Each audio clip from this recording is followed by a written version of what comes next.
to do what we do. Every skeleton we find adds more knowledge of this system of repression. Nos encontramos en presencia de otro terrorismo, el del Estado. A través de la reconstrucción de la vida de una persona, contribuimos a justicia. There's a lack of accountability. In some cases, there's cover-up. También tenemos que poner nuestro grano de arena para que esto salga a la luz.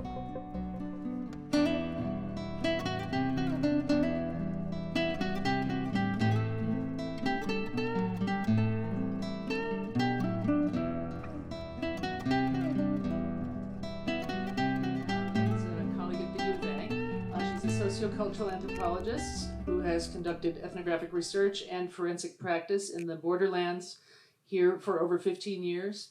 From 2006 to 2020, she worked closely with the Pima County Office of the Medical Examiner to address unidentified human remains and missing persons in the borderlands. And this work included the development of the Colibri Center for Human Rights, which she co-founded and directed from 2013 to 2019. Right now she's working on a book about forensic human identification in southern Arizona. And at the U of A, she is assistant research social scientist at the Southwest Center and assistant professor in the School of Anthropology. And she's also my colleague in the Human Rights Practice Program. And she's going to introduce our other two panelists.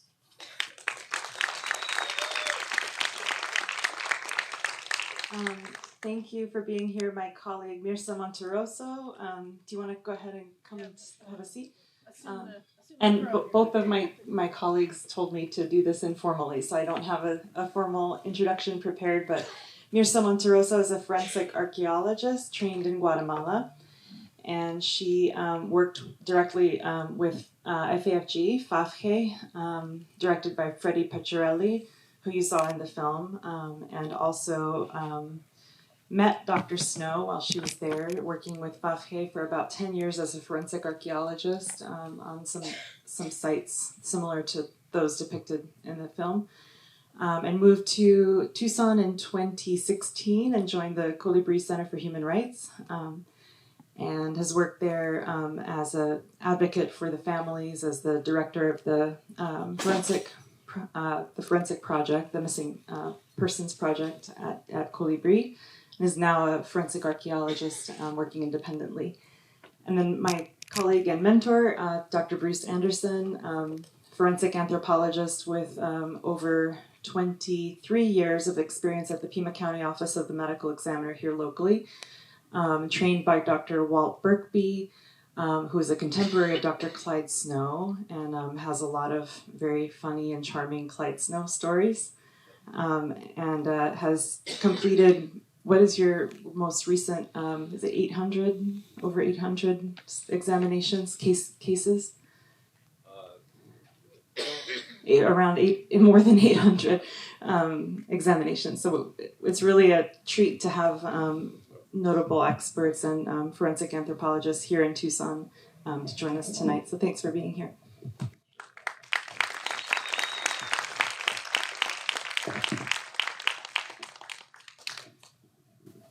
Okay, somebody didn't coil this properly. Did not take my class. We'll lose points. See what happens. All right. No, So I am going to float around and be able to get your questions from out in the audience. I get to have my little Oprah moment. But first, would any of you guys, you haven't seen the film before, right? Any of the panelists? Bernardo's seen it. The rest of you have not. Do you have any initial reactions or anything that you'd like to share while we let people collect their thoughts? And I'll go make myself available.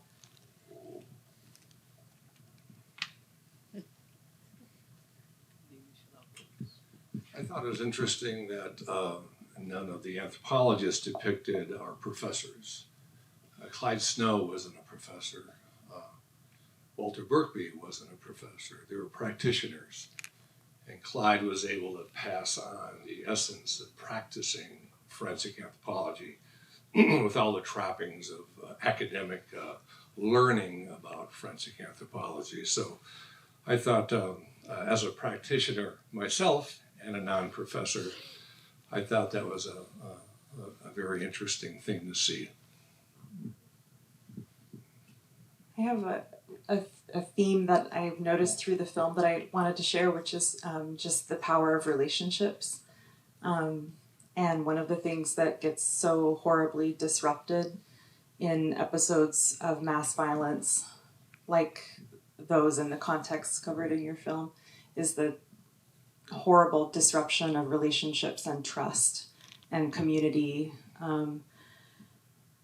And forensic anthropology and what the team is doing and all of the other work around forensic anthropology, that's just one approach, is trying to help stitch back together relationships.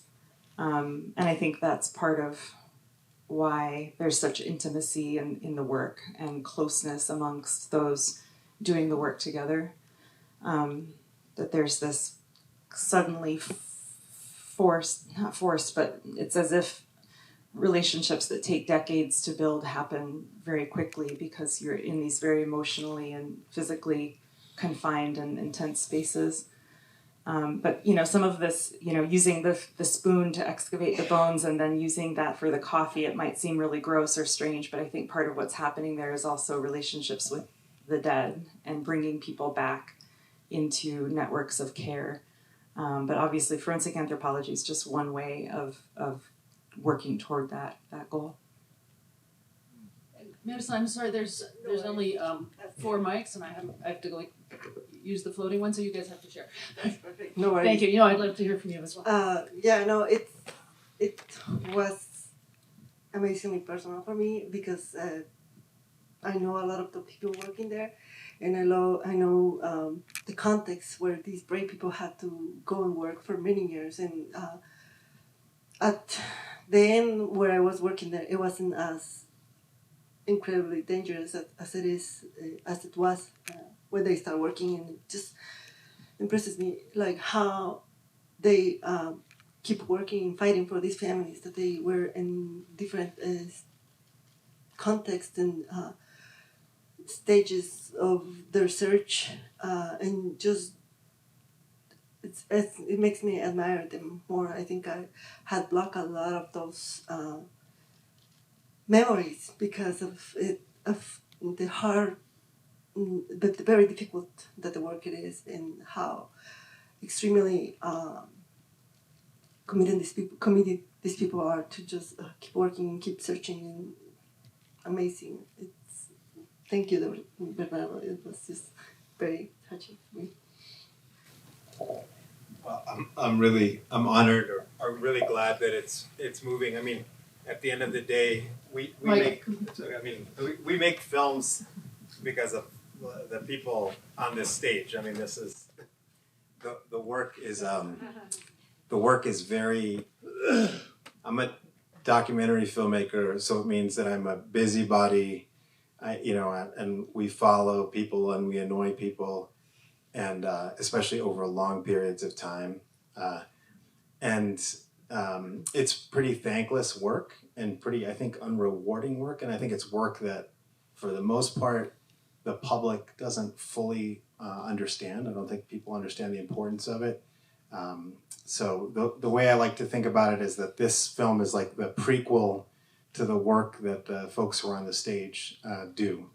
And it's incredibly critical and important. And I think it's kind of like documentary filmmaking, although I wouldn't say that what we do is as important as what they do, but we're piecing together, we're taking fragments, little scraps of things, pieces that are scattered all over the world in archives, and our job is to slowly stitch these things together. And it's never perfect. What we do is never perfect. I watched this film and it's incomplete, and there are all these things that are missing to me. But what you're doing is trying to piece together a history. And something that Robin said really struck a chord for me, that is about the relationships that kind of power this kind of work. And I think that's true of documentary film too. It's really about these relationships. My entry point to this film was Clyde Snow. So I filmed with him about a year before he died. So I filmed with him in 2013 and he died in 2014. So on the day that I filmed with him, He smoked 2 packs of cigarettes, with 8 cups of coffee. His idea of a healthy lunch was a chicken fried steak with gravy. And we had to take a lot of breaks so that he could smoke his cigarettes in the interview. But one thing that I noticed immediately was that he didn't have, and this is a very personal thing, but I'm sharing it because it's part of the reporting, he didn't have pictures of his biological children on the walls, but he did have pictures of the team members. This is something that happened, almost 40 years prior in his life, but clearly a significant set of relationships for him, life-changing for them and for him. And so that, to me, that what you said about relationships feels like central to this story. Okay, so questions. I'm going to go there, and I'll come right back to you.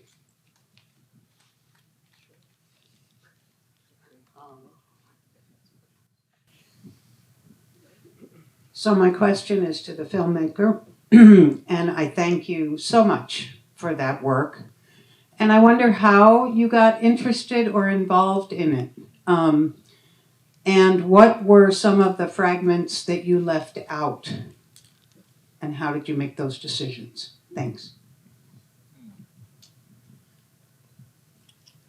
I became interested in the story actually through Mimi Dureti's work in Mexico. So I heard little fragments about, I was born in Mexico, I made a few films about Mexico.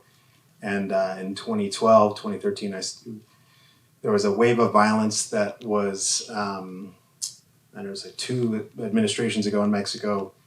And what struck me was the language that families in Mexico were using around the disappearance of their loved ones. It echoed things I'd read about in other parts of Latin America. And I thought, so I really arrogantly thought I want to make a film about this team. And I approached Mimi Dureti, who everyone on this panel knows. And she humored me. She said, sure, you could maybe make a film. And but she was the one who said, you need to go talk to Clyde Snow. So I flew out to Oklahoma to interview Clyde on my own dime. And then that was the kind of beginning. If there are other journalists or documentary filmmakers in this room, you know that it's the worst thing. It's like somebody giving you your first hit, when you get connected to a story and then you're going to be stuck with it for a really long time. So that's what it felt like with this one. And there were lots of things that we couldn't have access to. As just a quick aside, there's a very interesting film out now, Argentine film called El Juicio, or The Trial, which is made entirely out of trial footage that you see in the film from the famous Argentina 1985 trial. And that footage had been stored and archived in Europe and kept out of Argentina for fear that it would be destroyed or deleted in some way. So it was preserved internationally and then returned to Argentina for historical and archival purposes. So that archival work is always changing. Your access to that is always changing. And it's increasingly getting harder to do that work because it's the rights management and the cost around that archival work is getting more and more challenging for independent filmmakers. Another question here. Thank you for that great film, Bernardo. I want to ask, I understand that the focus of the film was on the team and everything they accomplish and how they bring this accountability and basically heal these bunches of families, right? My wonder would be if you consider interviewing whether government officials themselves or historians, because in Latin America in general, we have gone through so many unfortunate coups and just very violent processes. So just wondering if you consider it, and if you did, why you didn't put it just like that. Sure. I mean, I will just say it's a very good question. And I think one thing that I think about in terms of documentary is maybe from my perspective, what's missing from the discourse or what's missing from the history. So I think there are a lot of official accounts, public officials, state officials who've had the opportunity to give their account. Those accounts have been amplified. what I've seen less of are the accounts of the either journalists or in this case independent, forensic scientists who are sometimes challenging the official versions of events. So in this case, that's what I wanted to focus on. Also, it's just a rare opportunity to hear from the scientists themselves. And I think, as the folks on the stage, that's happening here in the US as well, from my perspective. Hello. I'm quite shocked to see this because I lived in Argentina during this time, and I didn't know what I was coming to see. I was coming because Beverly had a movie here. But we lived in Argentina in 1974, 1975. My husband was on sabbatical down there, and we ended up bringing people with us home here in Tucson who were running away from the disappeareds. Because some of them had friends who disappeared. What they would experience in those days in La Plata was a green falcon. If a green falcon drove into your driveway, you were gone. Whoever was in the house would never be in the house again. A friend of ours who was a professor at the closed university, because they had closed the universities at that point, he watched a friend of his get shot on the sidewalk. He was an upper story. His friend was walking on campus, and he was shot, and then he was taken into the Green Falcon and disappeared. So we had several people come to our home to find another place to live. Unfortunately, my husband and I had decided to get divorced on our way when we got home, but we couldn't because we had all these disappearers at our house. So anyway, what we did ultimately. But I'm just so happy to see that at least some people got some satisfaction because of what this team did to find who these people were. It's shocking. It really is shocking. But thank you for doing this. Kind of answer a lot of questions because I've always thought about this. What happened? Like the women in the plaza, all the grandmothers wearing the white caps or white scarves in their head. That was very known. Even though we lived in Mendoza most of the time, we were very aware of the disappeareds. And one other thing I wanted to say was, I forget what it was, but anyways, but thank you.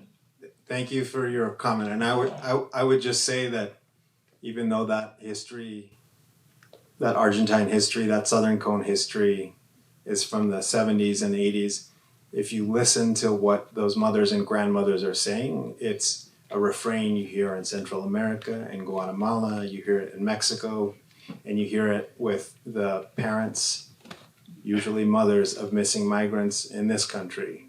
There's a direct link. I mean, part of what the story tries to do is connect those links. I'm in no way saying that those histories are all the same or all equal. I'm just saying that there's a link when it comes to loved ones, usually mothers looking for their disappeared loved ones. Hello, my name is Susan. A common theme that I saw in the film was a lot of countries having their own set of disappeared people. I was wondering if you guys see any similarities of this happening at the U.S.-Mexico border right now, and what implications that has for the future. And this is a question for all of you guys.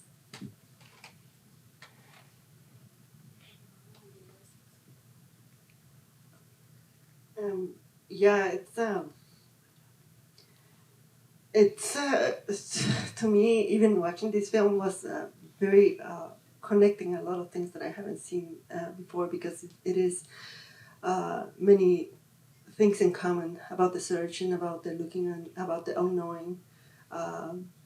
Even though it was just beautiful, it's like reflected so well in the film, because these families, some of them, they knew that they were deceased and there, but they're but in then bring it to a later context, or this context here, is for them to not knowing, and for them to even wondering, or the possibility of something different, in the violence and all the different type of actors that inflict violence in these families in their search, and these migrants crossing the border, like the extortionists, the coyotes, everybody plays a role that is it's just amazingly complex, and that's the same thing. Like, well, it's very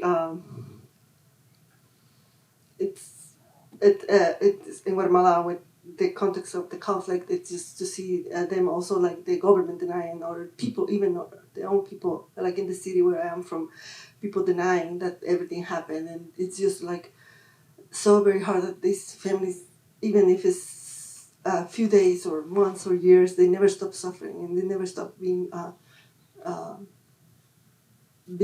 victims of everything against them, on top of their grief or their search or their own internal feelings.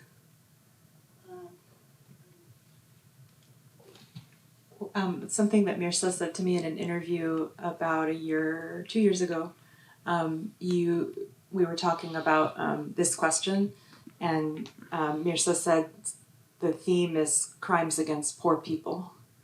And I think that that's what you see in this film, is what's leading up to the ability for there to be this kind of crime against poor people is a structuring of a kind of disposability for a huge sector of the global poor.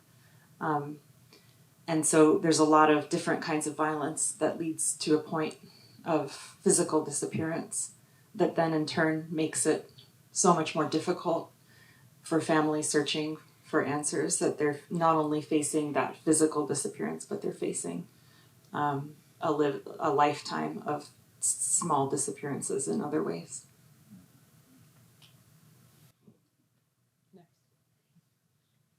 Yes, thank you. My name's Tim, and thank you for the film. It was amazing. I really appreciated the focus on the team, but I really saw an underlying theme of families and loss, across the world. And it seemed to me that Mimi and her team were really trying to reconnect families, and I would hope that maybe Mirza and Robin and Bruce could talk about the work that we do to reconnect families from migrants or people that have been disappeared. So Bruce, when you're working to help, identify a person, or Robin and Mirza, when you're working with families, can you talk a little bit about, that work that you do and what it means to you, or what you feel when you do it, and maybe Bruce, you could start. Thanks, Tim. All the examples that were shown in the documentary were somewhat singular events, even though they might have taken place over 2 or 3, 4 years. And in most of those, there's a manifest of the missing, and most of those missing turn out to be dead. There's a manifest because relatives are left alive who won't let the authorities sweep it under the rug. We've had a mass disaster here in southern Arizona. I'll just talk about our jurisdiction here. For 25 years, there are some 4,000 or 5,000 people dead who were trying to cross the border and effectively did in southern Arizona, but they couldn't negotiate the Sonoran Desert, especially in the summertime. So we have a mass disaster. It's just played out, and it continues to play out. This calendar year is going to be worse than last calendar year for the number of deaths in Pima, Cochise, and Santa Cruz counties. What we do with the medical examiner's office is try to identify people and then contact their families. That's really what the anthropologists do. Our forensic pathologists are all about cause and manner of death, but the 3 forensic anthropologists we have on our staff, our job is chiefly, who are these people, especially when they're skeletonized? How can we identify them? And then how do we partner with both governmental agencies like the Mexican Consulate or non-governmental agencies like the Calibri Center? How do we partner with them to reach families, to let the families either participate in the identification process or tell the family that we've identified their loved ones? Now, we were lucky enough in 2005 or 6 when Mimi called me. I had known her for a number of years. I didn't know her well. I knew of her. I knew Luis a lot better. Everybody knows Luis a lot better, probably. Mimi's very serious, Louise, not so much. But Mimi was working with her team in Juarez on those cases of the young women who were murdered and dumped in fields. And after about a year of this, the Argentine team had DNA profiles for, I'm going to say 60 or 70 of the young women. And they had missing persons reports, including DNA profiles of the family members. And very few were matching. And Mimi, I remember her saying, she was scratching her head saying, how can this be? These mothers know that their daughters went out to Juarez to work in the factories, and then they never showed up. So Mimi Mercedes was, I think, wise enough to know or think maybe they didn't die in Juarez. Maybe they saw or read about the big hole in the fence. In 2004, 2005, the easiest place to cross from Mexico to the U.S. was Pima County. The feds had done everything they could to make it hard to cross every place else, but you could easily step across a strand of barbed wire into Santa Cruz or Pima County, Cochise County as well, and make it to the United States. Getting through the desert was something else. But Mimi thought that, hey, maybe some of these young women didn't want to stay in Juarez. Maybe they wanted to go to the United States. So we started exchanging missing persons reports and descriptions of the dead young women, thinking that that might be one of the reasons they couldn't match these girls up in Juarez. At the same time, Border Patrol was using a policy I think they called lateral transfer, where migrants apprehended in Pima County weren't being deported through Nogales. They were being put on buses and sent to Yuma or San Diego or El Paso and being deported there. The thinking was that these folks will get discouraged and they'll go home.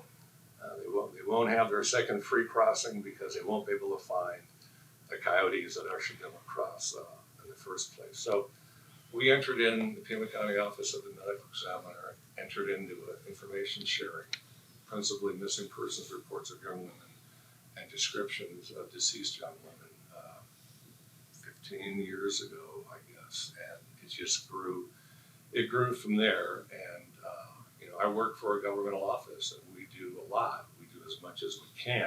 We use all the taxpayer money we can, but governments can't do it all. So NGOs like the Argentine team and the Calibri Center have been instrumental in helping us, I'll say, have the highest identification rate in the country for migrants.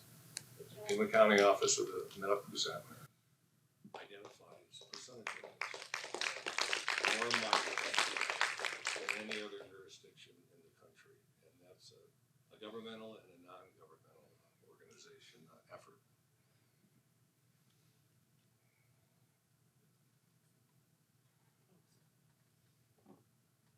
Anything to add? I left it with her. Is there more? Took all the wind out of me. Hi, thank you. Thank you for your wonderful film. And I have a question.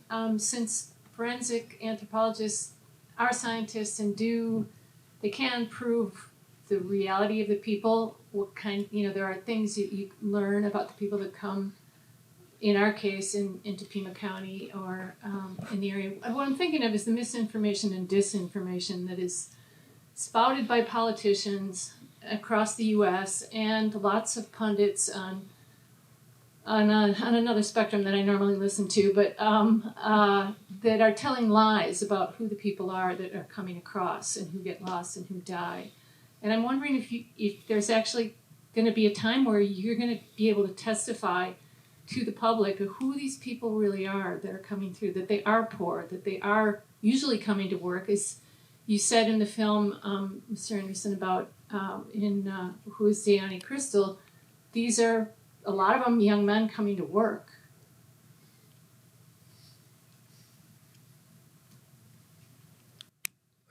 That's certainly true.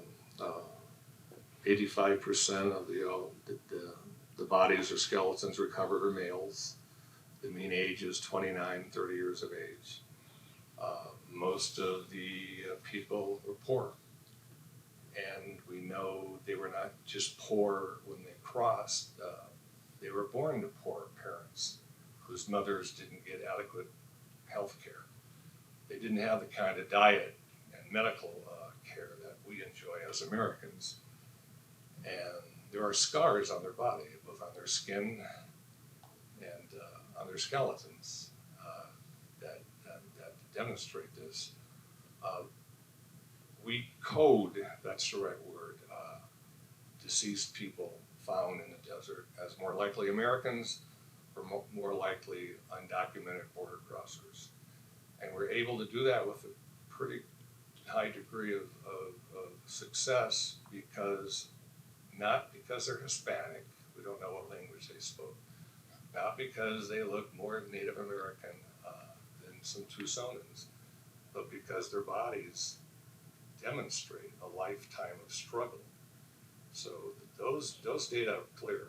And we have colleagues in New York, Angela Soler and her husband Jared Beatrice, and Robin as well, who can speak and have spoken about this at conferences and in scientific literature. So we have a good idea of the health of these young people that are dying in southern Arizona. One other comment on that. I'm working on a new project with Dr. Daniel Martinez, who I'm sure many of you know, sociologist at the University of Arizona, good friend and scholar and friend of the Pima County Office of the Medical Examiner as well. Anyway, looking at some of the circumstances around the discovery of people who've died and the items that they were carrying. And, you know, they're unarmed people. They're people without anything threatening, and many of the circumstances, people, especially for people that were found more close to the time of death, they involve, you know, being chased or running away and falling and injuring themselves. So it's not only the construction of the desert as a tool of border enforcement, which obviously has been incomplete, but it's also the tactics that are used in the desert, and tactics like what we see in Operation Lone Star in southern Texas this summer. So the barricades in the water that are leading people into direct danger. But one of the things I'm thinking about a lot lately is that I'm worried about is we've all of us tried, and now Bernardo too, tried for years to raise red flags around this and say these people are not criminals, they're not a threat, they're workers. Look at how people are dying. I mean, this community in Tucson, probably many of you here in the audience have been a part of these studies and showing how these border patrol policies put people at risk of death and disappearance, and the policies continue to get more and more extreme and more deadly. And I don't know if it's going to be trying to show the dead anymore that's going to change anything. I think it's going to be really questioning our country's commitment to this idea of security on the border and investment and the sacrifices that we continually are willing to make in the name of border security with no evidence that any of it is effective, and mounting evidence that we're losing habitats, we're losing human lives, billions of dollars. But yet, ever since 9/11, there's a cultural investment in the idea that immigrants are connected somehow with terrorists. And I think it's that cultural belief that we're going to have to really focus on rather than evidence at this point, because we have all the evidence. Thank you, everybody, and congratulations for all the work you've all been doing. I have so many questions, but I do want to give a shout out to Bernardo for The Infinite Race. I show it in almost every class I teach. It's fabulous. If you haven't seen The Infinite Race, go check that out. But the whole movie seemed to fit as a solid story. It all meshed together except one sentence for me. And I have a question about that. And that was the sentence they were showing, I think, pictures from Zimbabwe. And then it was, these people the families everywhere are not looking for reconciliation with the perpetrators, but they're looking for justice. And I wonder if that stuck out to you as well as something that was slightly tangential, and if so, why did you keep it in, and what did you want to say with that sentence? Thank you for the question, and thank you for this dialogue. That sentence that you're referring to comes from Luis Funderbrieder, one of the co-founders of the team. And I did multiple interviews with him and with the other team members. I did the most with Mimi Doretti, the other co-founder, but because the team members don't like to have a lot of press, I started doing audio-only interviews with them. But one of the things that I was interested in, much in the same way that everyone up here is talking about the kind of big picture that you see when you do this work all the time, one of the things that I wanted to know was what was Luis seeing about the reactions of the family. So they've worked in over 60 countries across the globe. What was one of the, is there a linking thread, or is there a kind of core theme? And it also struck me that Luis was saying, we're not looking to shake hands here as families of missing people. We're looking for justice. We want memory, sometimes reparations, but we're not looking to necessarily forgive people. We're looking for justice. So I think he's hinting at a maybe edgier thing there, but I appreciated that he was saying that. That came from, it's decades of experience dealing with families. Hello. The medical examiner really sparked a thought for me that I would like everyone to think about, and this is a question for the whole panel. When you mentioned the sharing of information between Juarez and Texas, it got me thinking, in this new generation of AI intelligence and neural networks, do you think it's possible for all of these atrocities to maybe be linked, and maybe if information between all of our communities were able to be shared and disseminated, thank you. I was like, decimated is not the right word for that. That's a charged word right now. Disseminated. So prior, I'm sorry, this is a brand new thought for me, so I'm having trouble articulating it. You literally just sparked this thing in me, but prior, it took a lot of manpower for information sharing to occur. It was very hard for different counties, especially different countries, to be able to share information about their missing people, etc., amongst each other. But now that we have these neural networks and AI networks available to us, do you think that it's possible that we could use that technology to solve a lot of these issues we're having with not just finding missing people's LiDAR technology? There's all kinds of things. What do you guys all think about the possibility of technology helping to solve these human atrocities? Broad question, and tackle it any way you can. Thank you. Just briefly, I would just say there's always advances in technologies that can be hopeful and helpful. So what's happening right now around ancestry DNA is really interesting and powerful. But again, I think this all has to do with relationships, and it has to do with the political will to share information and creating the right relationships so that information can flow. Because we already, on this context alone, let alone 60 different countries? Yeah. 60 different countries, and they all have access in one way or another to already very advanced technologies, but the stumbling blocks in my experience, at least here, is often relationships, investment, and having the right kind of people around the table to make the right agreements so that data can be matched that can help identify people. What if you could do like a DNA ancestry, but for missing people, everybody just contributes.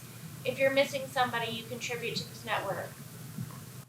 Yeah, I mean, it's a pretty complicated question when it has to do with really often vulnerable people and surveillance, and then you create a perfect tool that then the FBI or private companies can get their hands on.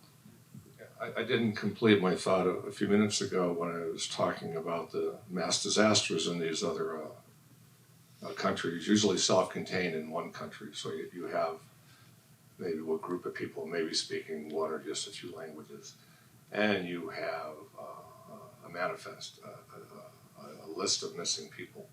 When you have a border issue like we have here, we have Americans, we have Mexicans, we have Central Americans. Increasingly, we get Africans and Asians.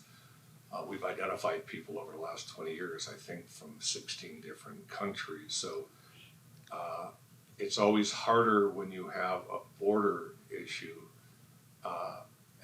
especially complicated by relatives who either are afraid to report a missing person for fear maybe that they could be arrested or they could be implicated. So we know we don't have a full manifest of the missing. So we try our best, both governmental agencies, and we have a wonderful program here in the United States run by NIJ called NAMUS, the National Missing and Unidentified Persons System. But it's difficult in some instances to get foreign nationals in there. That's why we rely heavily upon the Argentine team and Calibri to kind of round that out.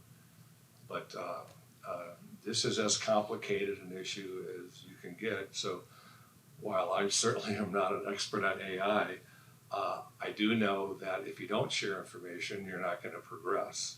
So, right, silence is not going to help. So sharing information is the way to go.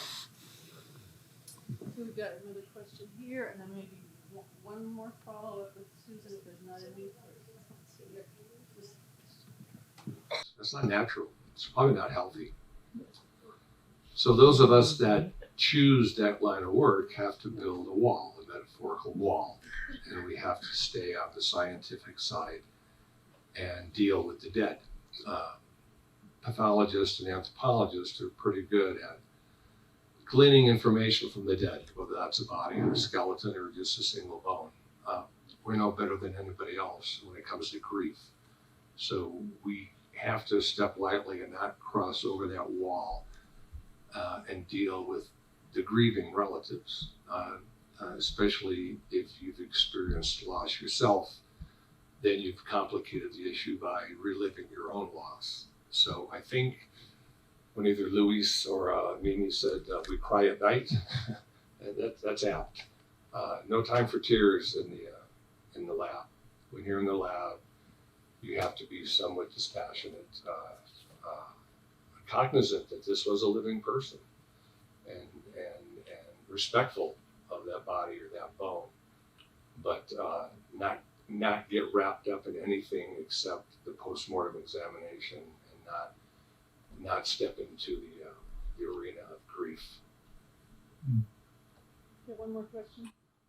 This is for Bernardo.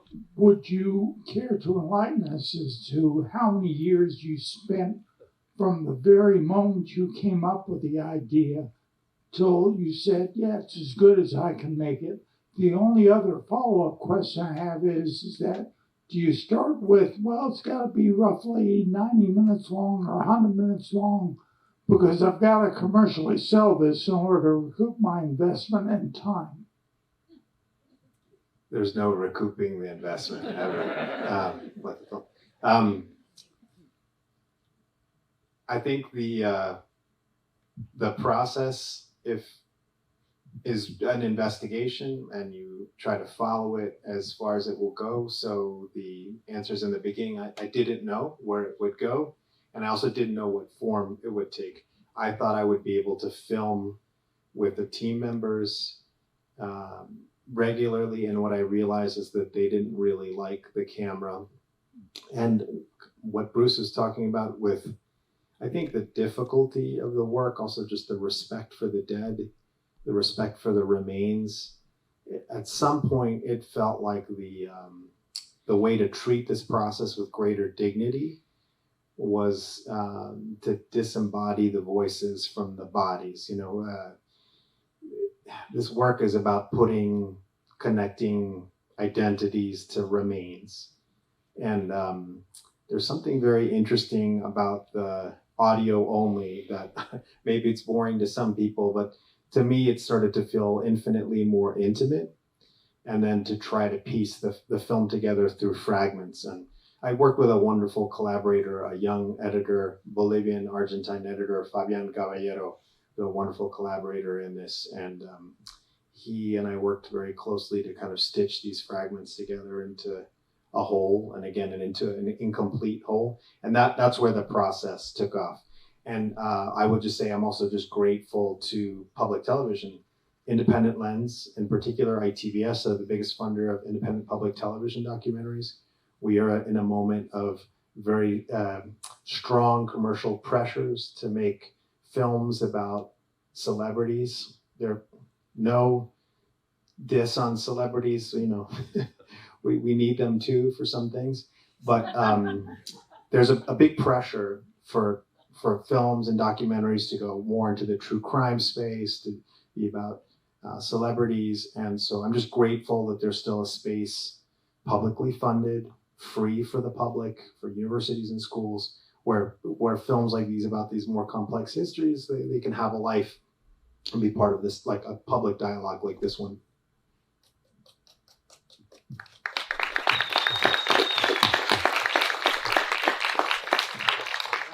Quick, final word. Okay, this is it. Better be good. So going back to the conversation of the U.S.-Mexico border and what's happening, do you think that the national conversation will change as the demographics change? We're seeing a lot of more Central American families come with children. Do you think that there will be more outrage for the deaths of children than the deaths of poor people?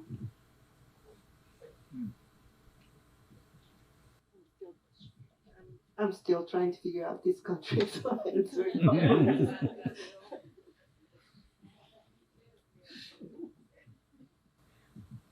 I think there's so much hope and so many places to look for hope. So I think you've answered your own question that that's one wonderful place to look for hope. But I think it also maybe gets back to what you were saying in this quote from Luis that Bill pointed out about maybe some difference between justice and what was the other concept? I'm a little jet lagged, but reconciliation. That there's so many different ways to approach changing policies on the border. And so there's, the electoral side of things, but then there's also all of this other kind of work that can happen socially in conversations and all of the different movements that are happening in Southern Arizona to protect life, the lives of those who are crossing. So all the different groups that are out there on foot that are helping people get across despite the harsh conditions, that are helping reunite families, whether it's of people who've disappeared or who've been separated by Border Patrol in detention. So anyway, I think it's those kinds of places where we can look for a lot of hope. But thanks for your comment. I don't know if you All right, I'm going to call it because I think the law probably wants us out of here too. They have to clean up. But thank you so much for coming, and thank you so much to the panelists and to Bernardo for such a terrific talk. Thank you. Thank you, Rebecca. My pleasure. And